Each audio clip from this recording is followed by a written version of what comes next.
All right, I think we're live. We're probably really pixelated. The internet is really bad today. Thank you, MTV. Anyway, welcome to Late Night Gun Chat. Hope you're doing well. Sorry for my screaming kid in the background. He doesn't want to leave the house. We wanted to go outside and play, but now he doesn't want to leave the house. You guys know how it is. You know how toddlers are. So, Leave the house. We wanted to go outside and play, but whoa, now he doesn't want to come leave on. the house. There we go. Sorry. Got to turn the phone off. So I was watching on my phone there. So, anyway. Hope everybody is doing well, and sorry for that. So God bless. I hope everybody's good, doing good at the range. Late night gun chat. You guys just know that you post your questions, you get my answers, and they're worth about as much as you paid for them. It's cool. So I've been bear hunting by my house a bunch lately. So there's that. I've been doing. I haven't really been reloading. Because I've been hunting in my spare time. I got my little, Coleman mini bike I got from Sportsman's Warehouse running. It was mostly just user error. So anyway, that's that. Hey, been named Ballistics. How's it going? Got a lot of people in here. Let's talk to everybody. First off, we got Marshall DeVue, who says he's first, unlike Waterloo. Which, yeah, why Napoleon held you back at Waterloo, I have no idea. That's that. Like, why did Marshal Grouchy protect his right flank instead of Marshal DeVue in his typical place? That was crazy. Anyway, good to see you, Adam Hymas. I'll be busy, but I'm listening in the background. Yeah, missed you, Andy.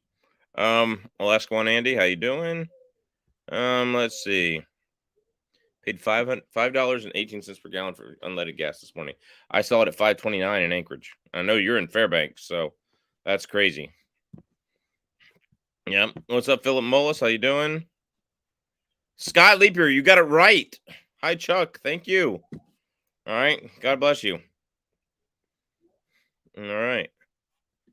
What's up, Bending Ballistics? Joe Jeffries. Hey, everyone. Hope all is well. I improved my 270 win. Either trigger, he means. Cool. Yeah. Good luck. Yeah. Hopefully now that it's not 8 pounds, it'll be easier to shoot. Just picked up a new Smith & Wesson 465-inch barrel. Yeah, that's good. That's fun. And you're going to go shoot groups on Friday. There you go. Yeah. So, since we last talked, I did shoot my 300 Win Mag. Got just over an inch group, so I'm about halfway through breaking it in. So, it's pretty cool. I did find some more 300 Win Mag ammo. I was able to find some normal whitetail stuff. So, we'll see. Big Al, what is up, Big Al? How you doing? It's good to see you. Reloading Weatherby. All right. A lot of good names and little channels in here. Bending Ballistics, Reloading Weatherby, Big Al. Sorry if I forgot anybody. Go check them out. Marshall DeVue. Do you have a channel, Marshall DeVue? Are you like a Napoleon guy? So, yeah.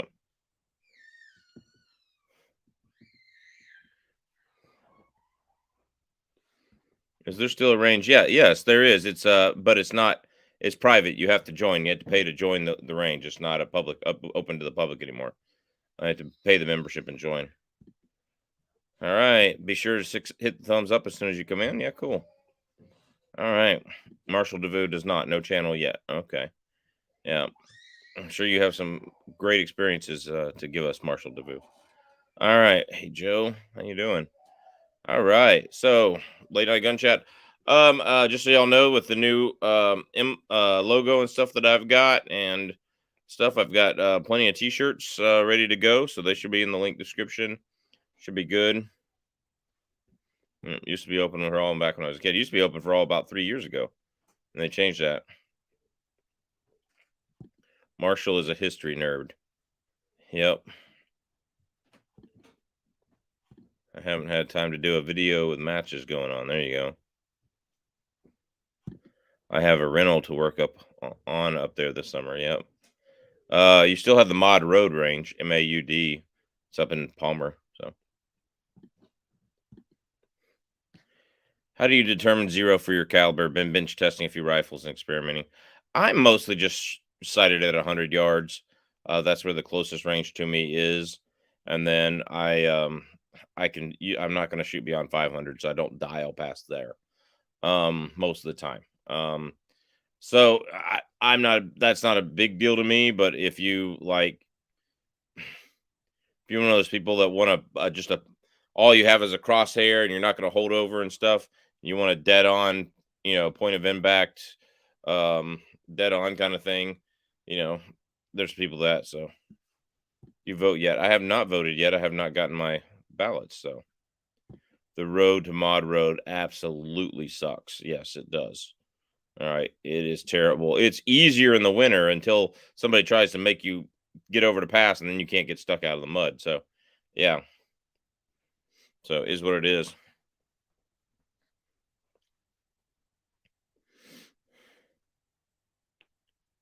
Cool. Big Al, I went and looked at my range I'm fixing up and trying to figure out how to get a small building to it. Set up for a generator and a wood stove. There you go. Yeah, there you go.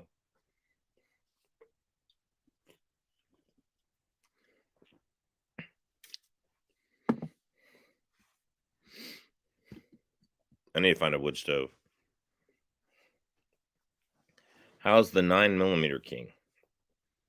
Who's the 9mm king? Just because I put out 9mm video last week doesn't mean I'm a 9mm king. It means how's Choop doing? I don't know. He can't shoot well enough to be called a king. He's more like a banished stormtrooper. It's a little bit difference in rank there. That's right, Chook. I said it. Everybody wants to see a contest between me and you. So, yeah, Chook. And yeah. Don't call him 9mm king. That's crazy. He's a pony. Oh wow. Oh. Well, I'm a dog, so between him and me, we got a dog and pony show. All right. So, anyway, Big Al says, I know how to cook on a wood stove. I'll get coal or wood stove. We have very hot coal you can pick up off the ground. If you ever used coal, you're in for a treat. Oh, nice. Let's see. So I bought a SIG 4-12 scope for my 308, and I hate it. Saving to get a decent Leupold. One of those little $125 SIG scopes they have at Sportsman's, Joe. Because I actually have one of those, and it's not that bad. I mean, there's some bad things about it, but like I don't hate it for what it is. A well banished stormtrooper. Yeah. So we're at. So yeah, if you don't want it, I'll take it, Joe. I mean, I'll take it off your hands for you. I'm only looking at one rifle right now without a scope on it.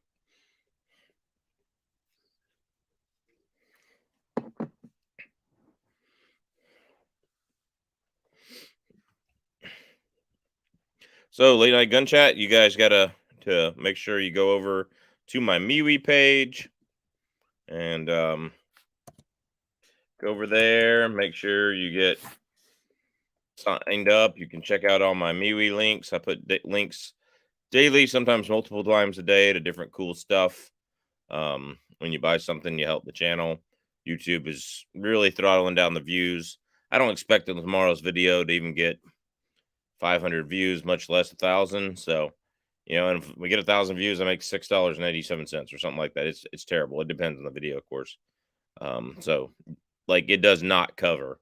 So if y'all don't mind going over to MeWe and picking that up and seeing that, yeah, that would be good. I'm gonna get the I think it's in the chat description already. Or it's in the video description here. But I'm gonna go ahead and put the link here in the chat.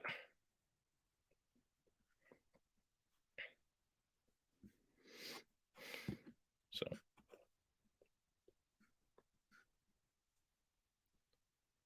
yep. It's a whiskey 4 and I hate the eye relief. How bad's the eye relief?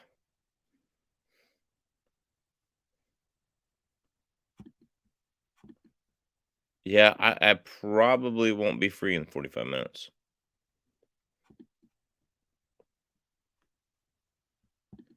You have a dope chart or you die on scope. I use a dope chart. I use a dope chart with my reticle. So my reticles are different aiming points. That's what I do. It works. It's faster in the field than dialing. This is for hunting, not for competition or sniping your neighbor's dog if you're an ATF agent. So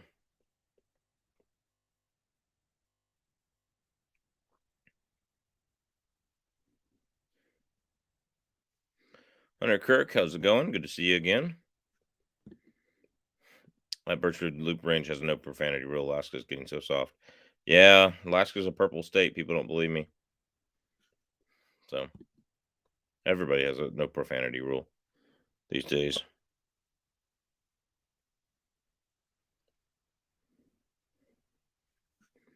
So Jeffrey's more than half is shadowed at full zoom.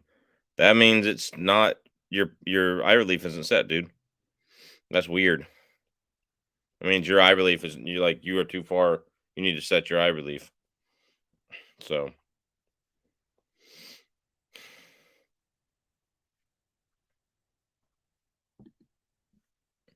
I'd check on that. That doesn't seem right.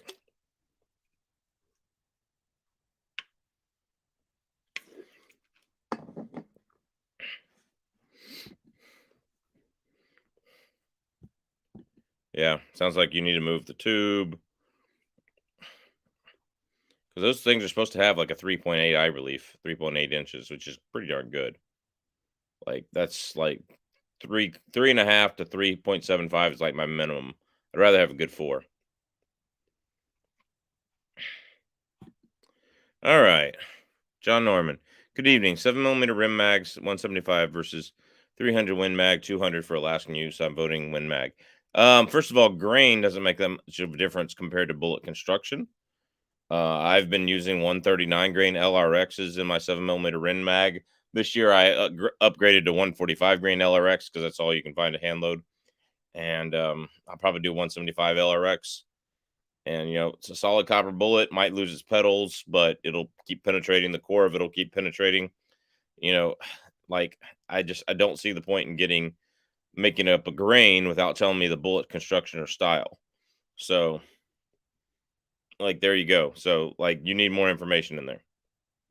So, for in those two instances, like 300 Win Mag is always going to be a little bit better for dropping game because of the bigger diameter, the longer bullets, or the longer, heavier bullets. So 7mm Rim Mag 175 versus 200. There you go. So, like, I would do that. I have both. I've used 7 mag almost exclusively. Um, you know, doesn't matter. If you have a well constructed bullet, you put it in the right place. It's not going to matter.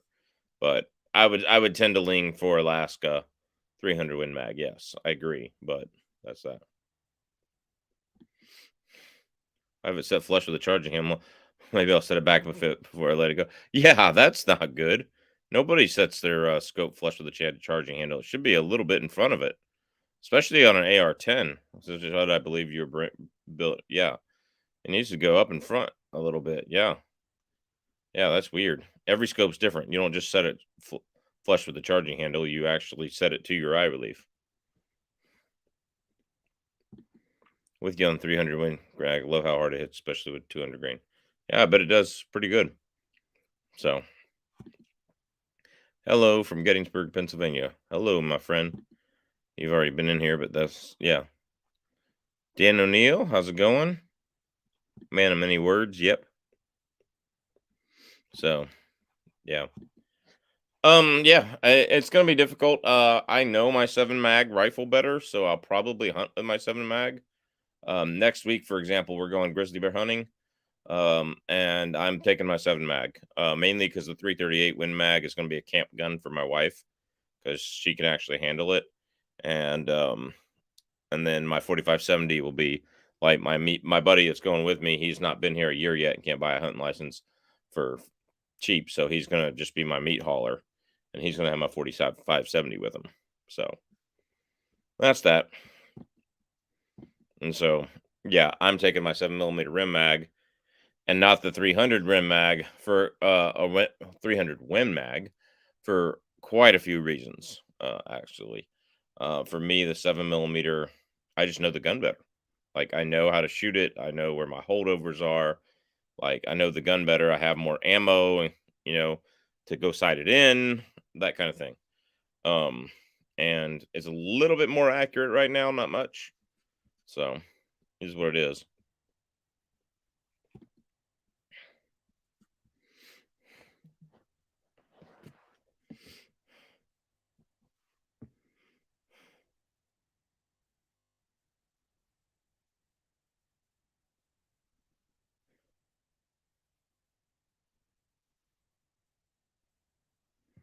All right. Where are you headed for your bear hunt?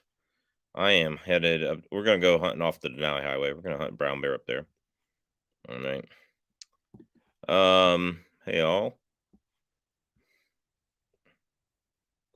Yep. Where you hit, not what you hit with. Like, your bullet construction matters.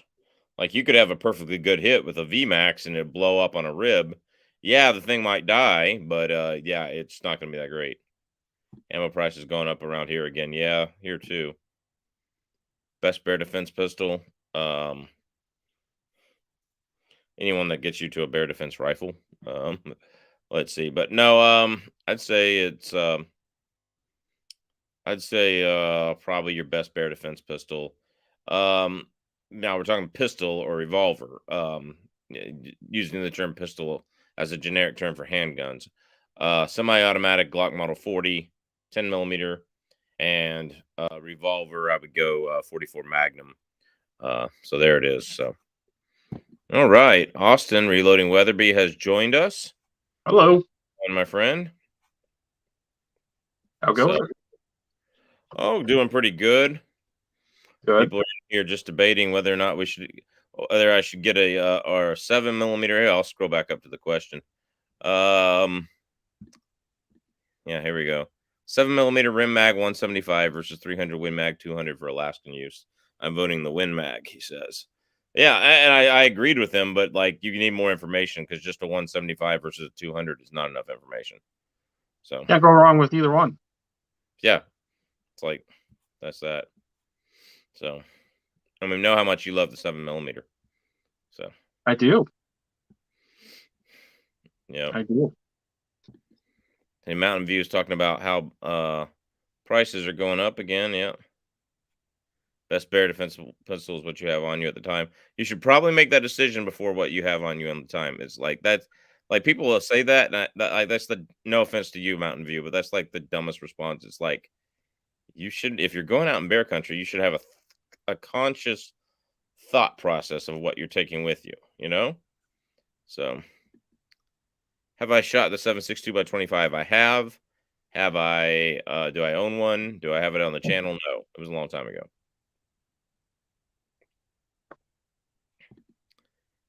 Any experience with an LPVO? Yes, I have two of them. I was looking at one recently for a varmint air rifle or AR rifle. Yeah, I actually have a 1:6 US optics on my AR-10. And it's in 6.5 Creedmoor. I chose it. I like LPOs in first focal plane. Better than I like big long target scopes in first focal plane. Actually, what I like is and then we have a 1:4 SIG whiskey or SIG Tango 4. We have a 1:4 on my wife's AR 15, which is an 18-inch. Both of them are 18-inch guns. Kind of setting them up as kind of just like a do-it-all. You can take long shots, you can take short shots type rifle, and we were setting it up that way because both of them being first focal plane, when you turn the reticle down on one and then turn the lighted reticle on, it's a red dot. Like you have to make sure your eye relief is right because it's still a scope, but it's not hard to get that right with some practice, and it's a red dot. So it's LPVO. It's really nice. You turn it up, turn the lighted reticle off, and then you can make some pretty intense long range shots, 3, 4, 5, 6, 700 yards with 6, 7 power, 8 power. You don't need 20. You don't need 24 power to shoot that far. It helps, but you don't need it. So it'd be better that way. Austin, what do you think? You got any experience with an LPVO, low power variable optic? No, sorry. My guess is if you have good ammo, I would be okay with the 7mm. I have good ammo, and it's better than okay. Stash some bacon in your in-laws pack. Take them out for a hike. Run.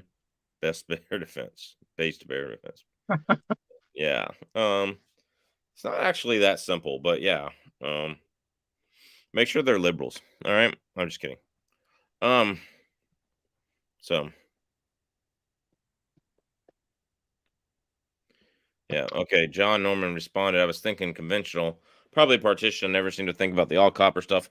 Yeah, the all copper stuff are better bullets than partition, out to a certain degree and certain range and stuff like that. So, like I'll take a Barnes TTSX LRX any day over nozzle partition. All right, and I've killed game with nozzle partition. They're great bullets.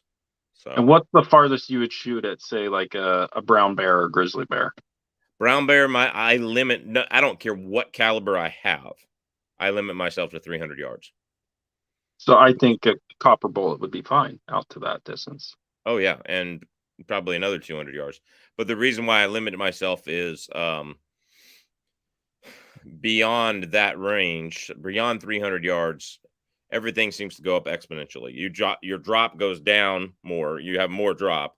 The wind picks up. Your wind drift picks up more exponentially. And if you do something a little bit wrong, I was aiming on my caribou at 459 yards. I was off the front of the caribou for the wind. And so like my crosshairs and I was using the fourth hash down on my milled reticle, and I had that up and above the on the caribou's neck, but off of the neck in front of the caribou who was quartering away from me. I hit her right in the heart. By my measurements, that should have been 16 inches of wind, and it was more like 20. Hit her the rear part of her heart. I never found the bullet, which is interesting. And it was an LRX 7 mag. Never found the bullet. Yeah, I definitely think that that's 459 yards on caribou, but you're off by 4 inches on a bear and you miss a vital area. Well, now that bear's wounded in the brush. So like 300 yards is my max. It does not matter what caliber I'm hunting with. A brown bear, 300 yards. I might try a little bit further on a black bear, but where I've been hunting lately, it was bad. So yep. I have a fixed 4-power scope on some of my deer rifles. I hunt thick woods of Pennsylvania. Too old fashioned. No, that works, man. Yeah, 4X and PA is what I use also. There you go. I have an LPVO and from Bushnell. I really like it. There you go. The other day you commented, do you have some 165 grain TTSX loaded up in 300 Win mag? Have you had a chance to test that? No, I shot the 150 grains, but I did not shoot the 165 grains because it started raining on me pretty bad. Swirling rain and wind. The 150 grains gave me 1.25 inch group. And swirling rain, wind, still breaking the rifle in. It's not even fully broken yet.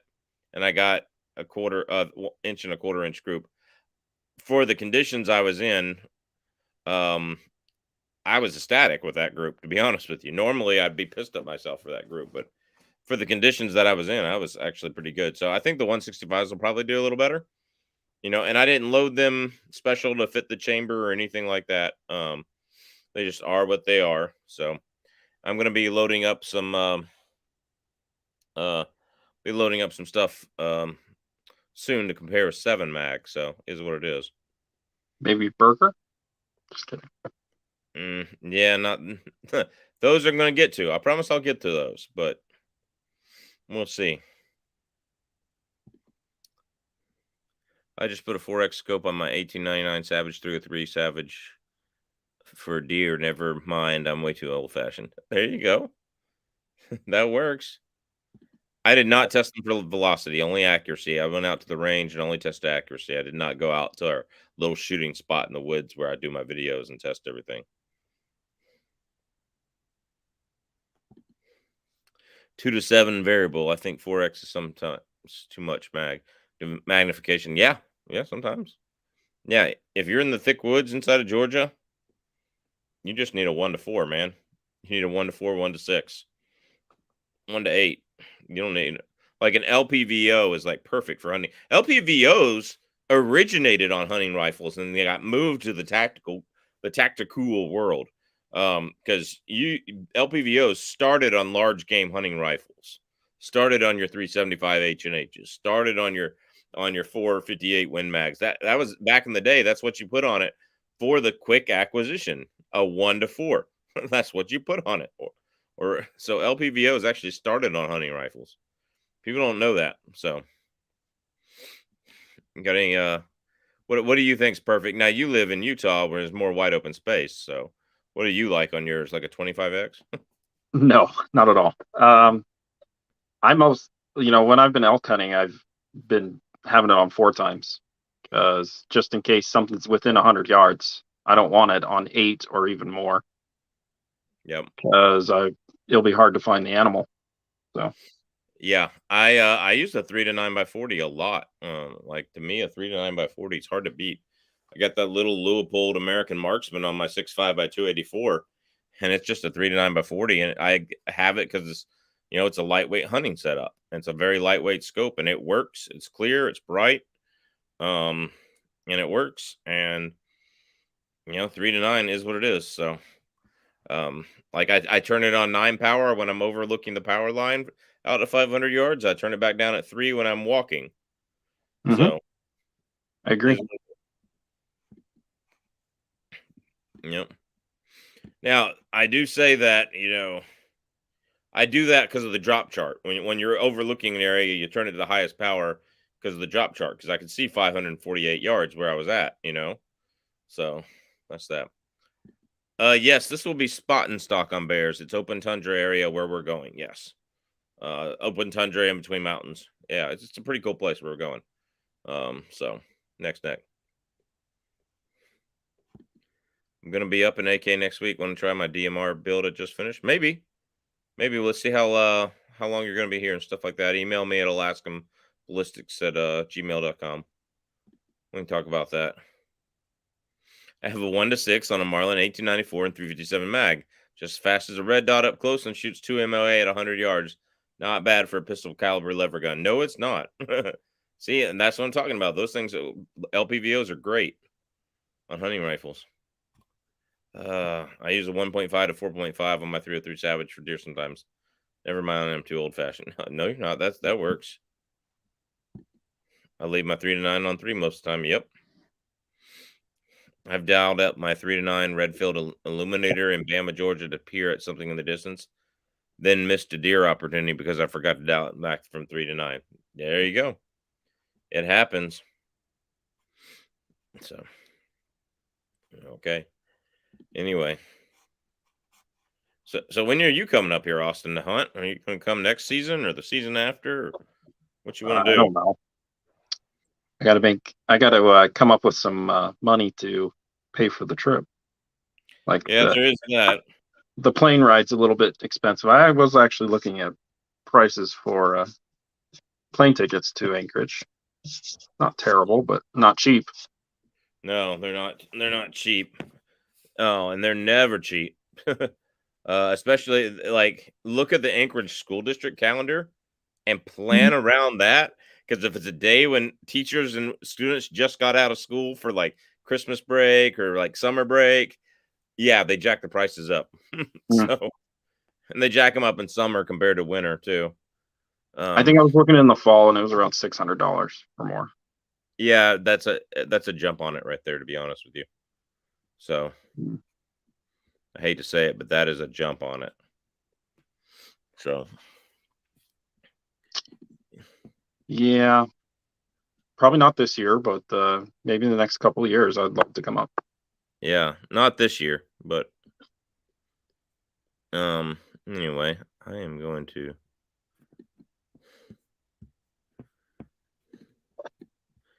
So I am posting my MeWe link. Don't forget my MeWe page over in the live chat. Make sure you go check that out. Got tons of stuff going on there. So I put out like the best ammo deals for you guys in the lower 48 from True Shot Gun Club today. The best ammo deals from Palmetto State yesterday. So it is what it is. So I've got mine for $539 one way to King Salmon, Alaska. Yeah, there you go. My daughter's coming up this June, and the ticket was over $900. Yep. You got to plan it 6 months out, and you got to plan on $600 or more. So, yeah, people don't realize because of the relief map, they don't realize how far like Alaska really is. Like, I drove from when I left here, I drove from LaGrange, Georgia, to Seattle, Washington. Put my truck on a boat. I got on a plane, rented a car for a couple weeks when I got here until I got my truck off the boat. Right? That's how I got here. All right. People don't realize it was as far to drive through Canada. And of course, I had guns and stuff, so I couldn't drive through Canada.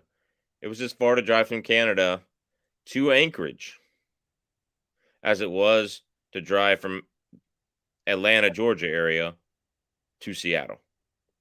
Like, people don't realize how British Columbia is huge. It's tall, like north to south. And then you got to go through the Yukon territories, and then you got to get to the Canadian border, and from the Canadian border to Anchorage is 400 or 500 miles, I think. Like it's huge. Like, people don't realize, like, I think it's almost as far. It's just a little bit under. Like, so driving from the East Coast to Seattle, like, versus Seattle to there. So, if I was going to drive it straight, I wouldn't from Georgia to Alaska. I wouldn't go through Seattle. I would go through like the middle of Canada and keep going up that way. But it is what it is. So do you usually go through Seattle when you come down the lower 48 flying? Flying, yeah. There's always like your plane is either going to stop in Seattle, Portland, or Los Angeles, and sometimes all three, and sometimes two of those. So like that's what your plane is going to do. So it is what it is.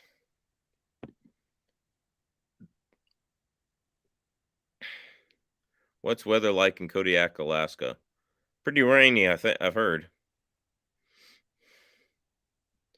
Take the ferry and have a cruise from Bellingham, Washington. It's a great trip. There you go. Yeah, I couldn't do that at the time. There's a reason, but couldn't do it.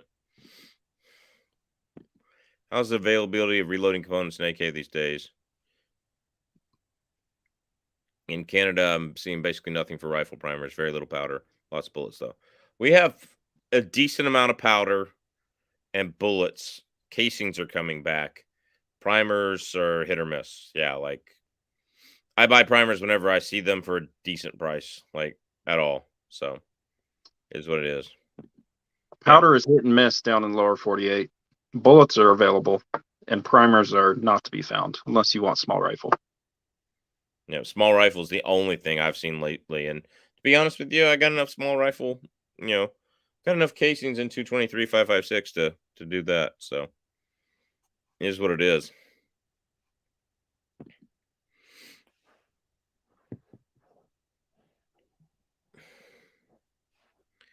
Yeah. CW Longshot just sent me a ton of bullets he made. Ton. And I'm like, I don't have the primers to load all these. Shout out to CW Longshot, by the way, if y'all hadn't checked out his channel. So, yeah, primers are going to be there for a while. How are you still looking for 308 brass? It's all over the internet, man. I'll find some and post it on MeWe. But I mean, it goes as soon as it's there. Okay, powder, primer, and bullets. And most common primer around here is where I live, a small pistol. Yeah, there you go. Oh, hey, Chuck, I realize I'm on my phone and I'm at 1%. I'm probably gonna die any minute. Okay. So if I suddenly cut out, it's because my phone died. Okay, you going to plug it in right now? Yeah. Yep. Nice shot of your ceiling there. Cool. What's up, AR Gun 1776? How you doing? So John Norman was talking about what are the best hand loads, 175 and 200 partitions, best hand loads. Whatever you can load 4831 in. There you go.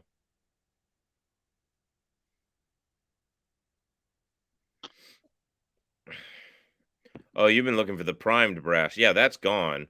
If you didn't jump on that right away, that's gone, man. The one I was telling you about.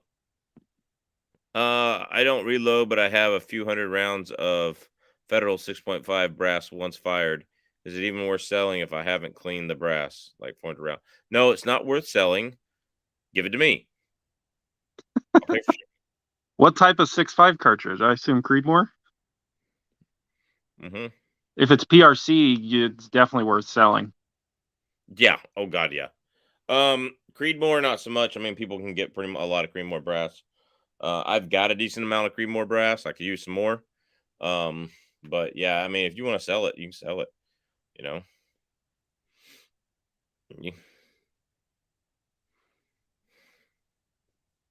I'd buy it if it were PRC. Yeah, definitely. It's Creedmoor. Yep, Creedmoor. If you're gonna make it Creedmoor like that, you need to say need more. Just go ahead and say what it is. Like, and I love the Creedmoor cartridge. I think it's a great cartridge for what it was designed for, and that was to be a better long range cartridge, particularly in an SR-25 type rifle, AR-10 type rifle for the military, so that you could stretch out the distances, less wind resistance, less recoil, still plenty of power to be deadly. That's what it is. And I've killed a caribou at 300 yards or 288 yards with a 6.5 Creedmoor. So like no big issues. So that's that. So powder is absolutely nuts expensive here. There are places selling 8-pound kegs of H4350 for over 900 Canadian dollars. 8-pound Varget was 950. That's crazy. What is the current Canadian to US dollar rate? What is the current Canadian to US dollar ratio? 1 Canadian dollar equals 78 United States cents. So, yeah, that's crazy. Woo! That's a lot of money. Like I haven't seen them over 350 US dollars.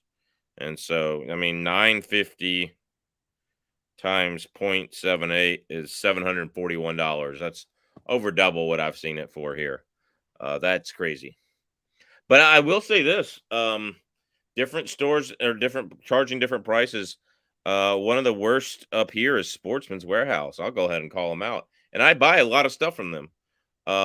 They have ammo jacked up. I post online from Two Shot Gun Club on my MeWe page. I'll post stuff. I'll post links that have like 7.6239 brass case for $8 or $9 of 20. The same brand and everything in Sportsman's Warehouse is $20. I'm like, okay, and then I'll see that same brand somewhere else for $13.99. $13.99 is reasonable with shipping costs to Alaska. $20 is over double is not, and so that's that. So I'm probably gonna delete this video talking about prices and ammo and where to buy it. Thanks. Don't get it at Sportsman's. Yeah, don't get. Yeah, I'm actually encouraging you not to buy ammo at Sportsman's. I saw No. 180 grain partitions for 30 caliber, but they're $80. Yep. No, thank you. 50. I'm Yep. like, nope, I don't want partitions that bad.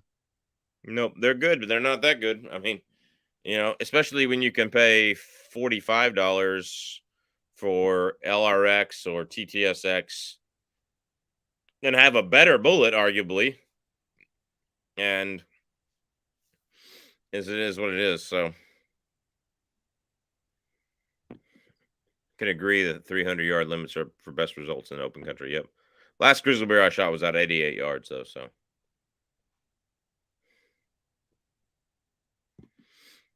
North 61 had some interesting videos on 25-06 this week. Interesting bullet construction versus 6.5 Creedmoor for hunting. Your thoughts? I have done 2 comparison videos, Martin Horst, on 6.5 Creedmoor versus 25-06. If you look up 6.5 Creedmoor versus 25-06, my 2 videos, one's got over 60,000 views and one's got over 100,000 views, are like the top 2 that pop up. All right. And that makes me feel good about myself. So now I'm going to grease my head so I can get through the door and all that stuff. My thoughts are, in one video, the 6.5 Creedmoor actually had more energy at the muzzle. These are both 22-inch barrels, which really neuters the 25-06. I know that. And then like in the second video, at 200 yards, the 6.5 Creedmoor had more energy. So it is what it is. If you have 24-inch barrels in both, yeah, the 25-06 is going to be a little bit better game killer out to 300 yards. But the 25-06 is still flatter. Like, it is flatter considerably to a longer distance. So it is what it is. It is considerably flatter to a longer distance. Is what it is there. So Sportsman's won $130 for my 338 rum. There you go. Managed to find some H335 and some accurate 2460 for under 50 per pound Canadian, which seemed reasonable. Yeah, now that is actually very reasonable. But they're too fast burning for my 270 or 6.5 Creed. Can you meet me at the Canadian and Alaskan border and like just throw it over? Can we like walk down the border away from the guard shack and you just throw it over and I'll take it? You know, I'm just kidding. ATF, if you're listening, all that kind of stuff. All right, just kidding. All right. I'm gonna have Canadian Royal Mounties at my house tomorrow. Oh, what was weird?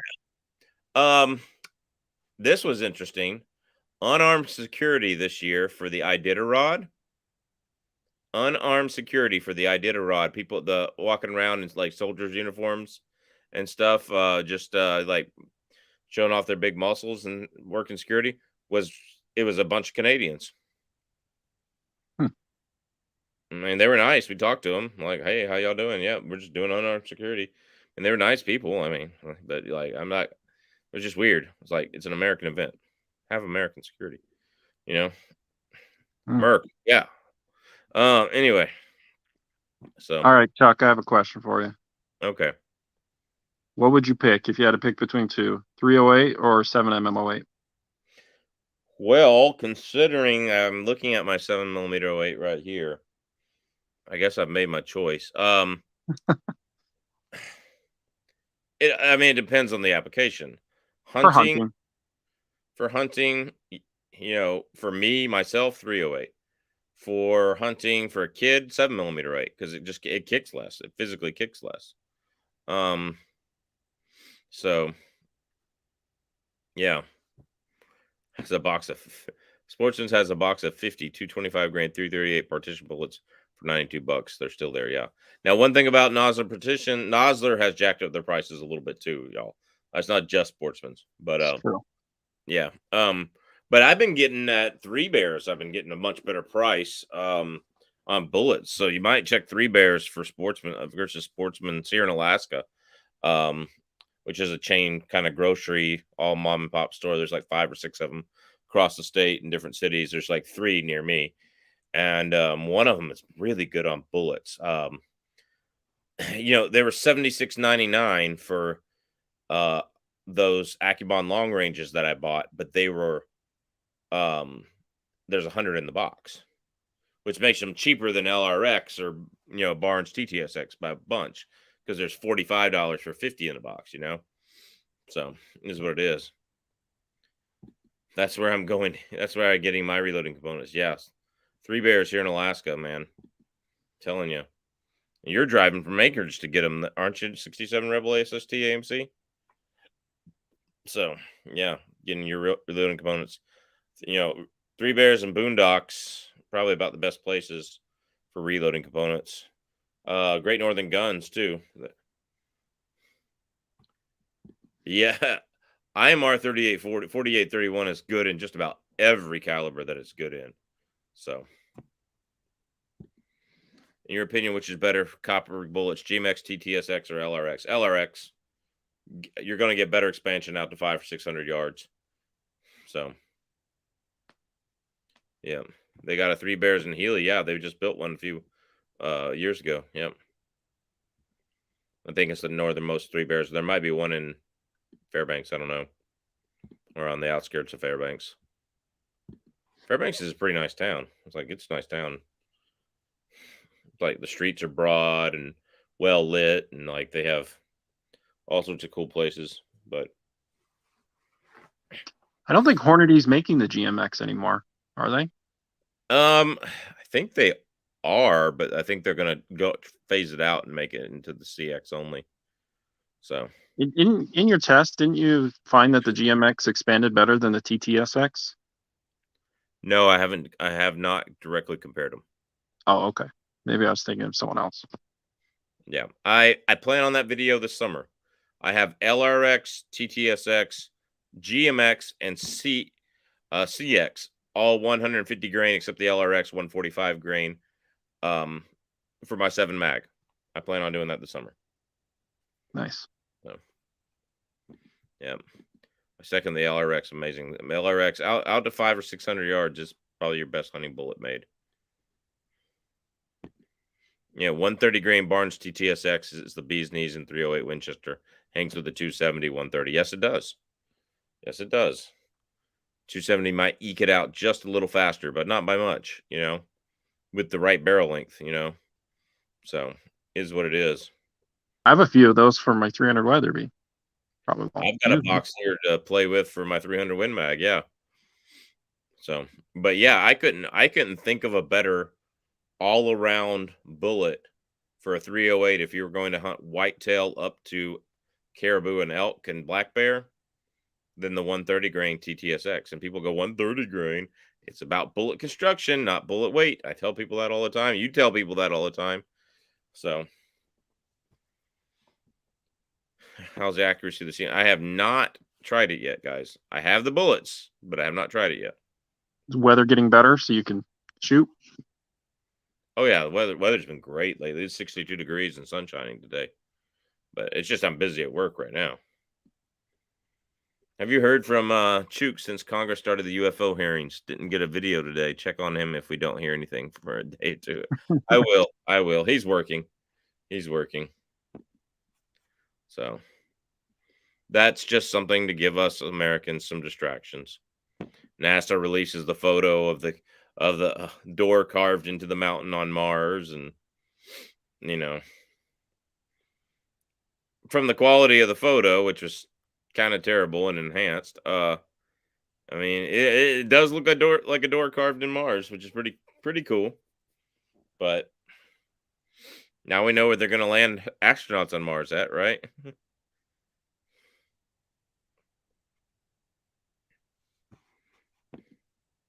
Had a coyote get away in the brush because of too much magnification. A shotgun would have been more useful in that 10 seconds or so. Yeah, I'm telling you. Saw him out riding his dinosaur. That's hilarious. So, well,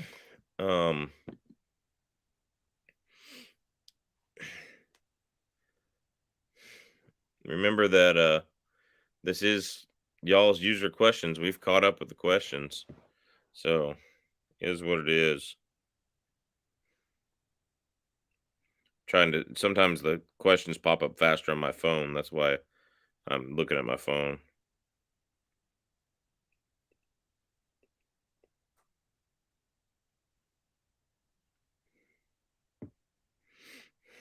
On Friday, I'll probably do some velocity tests for my 300 Weatherby with the 175 LRX.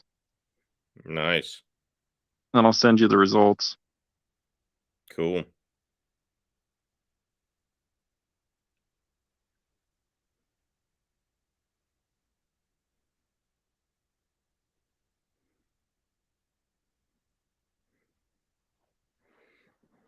Anyway, let's see.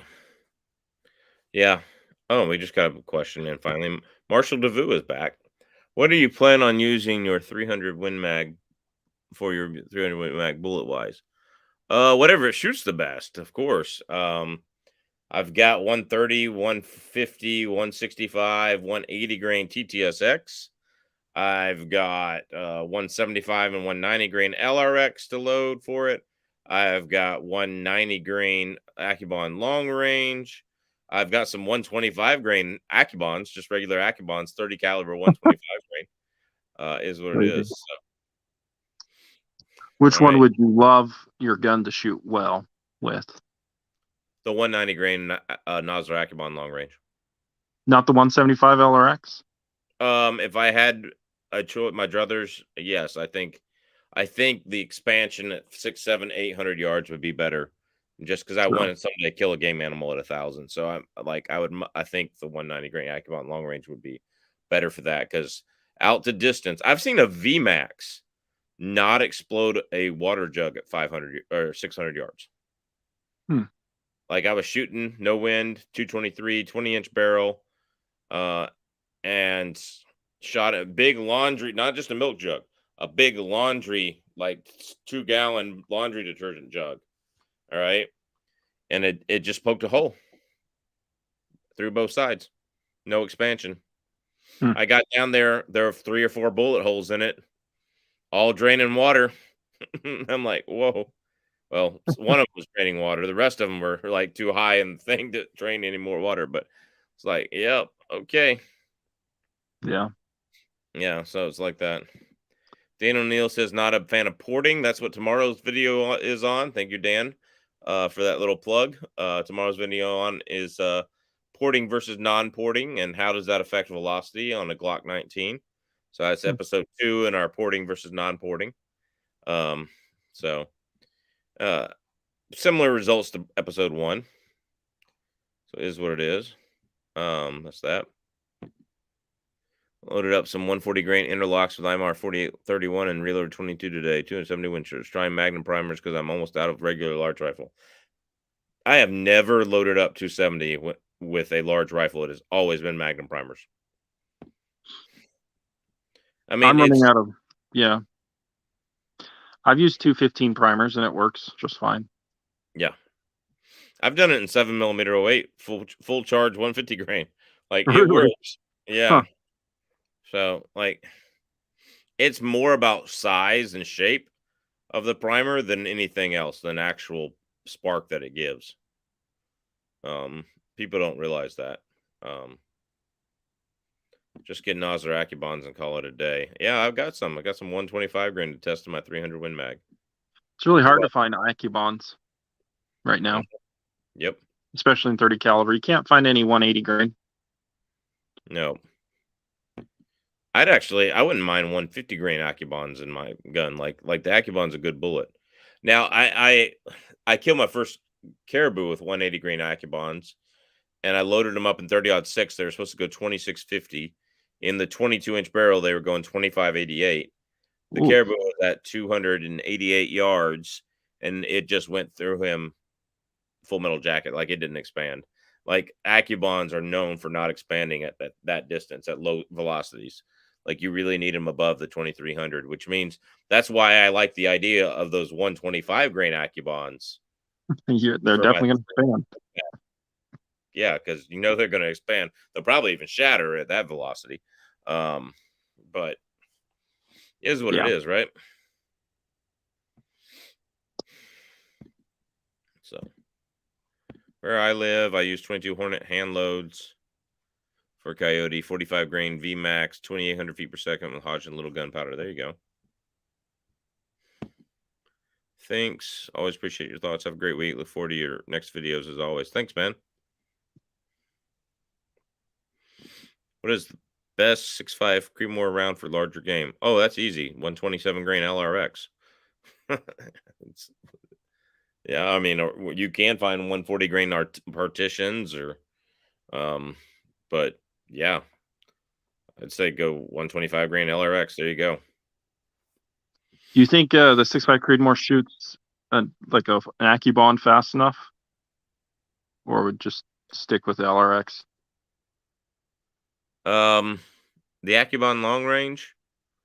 No, I was thinking Yeah, just a normal if you got Accubon. regular Accubons, no, I'd stick with the regular LRX. The Accubon long range is what it is. So yeah, Accubon long ranges are better for low velocity. Yes, they are. I use small rifle and small pistol primers interchangeably. Is that okay? My cousin told me not to. I don't know. You tell me. You're the one doing it.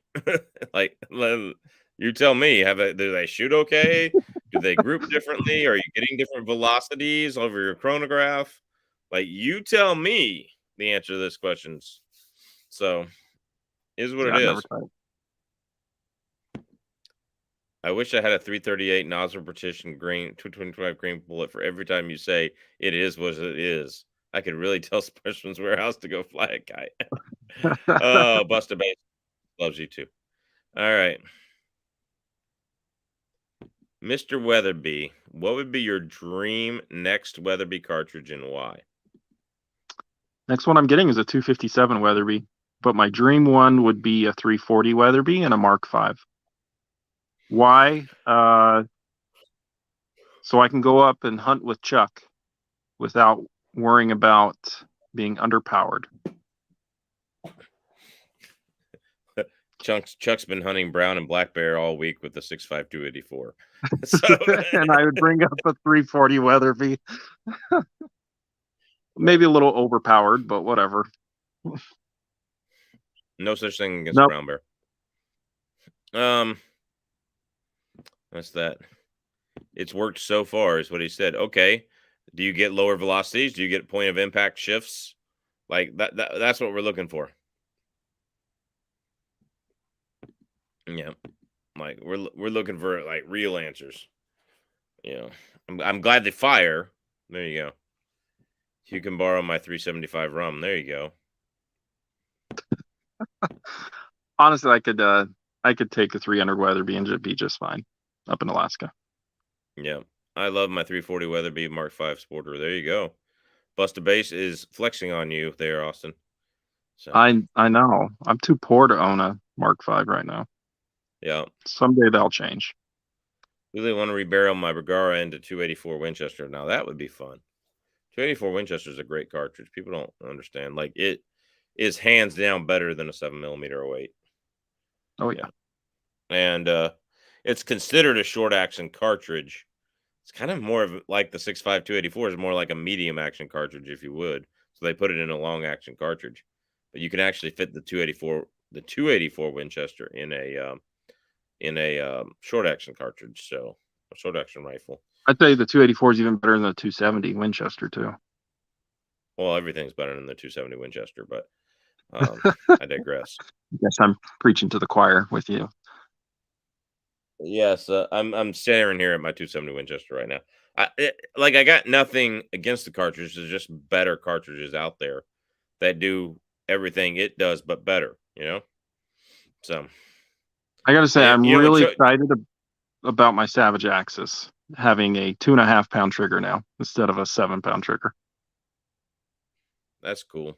Mine had a 3-pound trigger from the factory. Like it's just the regular You got lucky. Axis trigger. Yeah, all of them. I still have the crappy trigger, but I replaced the spring, and it's now lighter than my Weatherby rifle trigger. It's crazy light. Yeah. So who knows? Maybe it'll improve that 270 crappy accuracy issue. Probably not, but it'll be better shooting. It'll be better shooting for you. Mm-hmm. Still haven't got any hand loads to group better than like 3 MOA out of that. I get about 2, consistently 2 MOA. Okay. Consistently right now, I'm getting 2 within a half inch and then always a third flyer. I've never been able to get 3 to group well. Yeah. So. I get that problem a lot too. And usually it's you canting the scope or something. But it could be with a 7 pound trigger, so I'm about to find out on Friday how much that affects it. And the other thing that it could be is if you have any dinks or dents in your brass. I have found that dinks or dents really put a hamper into accuracy. If you've got dented brass, it doesn't have to be a lot. It could just be a little tiny dent. It'll actually throw your accuracy off. I've got a lot of experience with that, and you know, I'll have 2 touching, and the next one's 3 inches away. Okay, it's dented brass. Like there's some stuff there. So I wish you'd grab popularity talking about the 284. It's such a modern case design for the time it came out. Yeah, absolutely, Yes. it is. Absolutely. All right. Well, guys, we've been chatting for about over an hour now, and I just want to say thank y'all for being here. And it's about that time. It's 7:30 here in Alaska. I still got time to ride my little mini bike. I got one of those little Coleman Sportsman mini bikes, and it carries my fat butt up the mountain, believe it or not. So I'm gonna go do that, and possibly, actually, probably won't do it tonight because my wrist hurts from cranking the gas on it on the handlebars so much. So anyway, I guess I'm a big pansy snowflake or whatever, but whatever. So guys, it is what it is, guys. Take care. God bless. MeWe got the shirts and stuff in the description below, guys. All my affiliate links help the channel out because YouTube's not getting the views. Take care. God bless. Have a good night, y'all.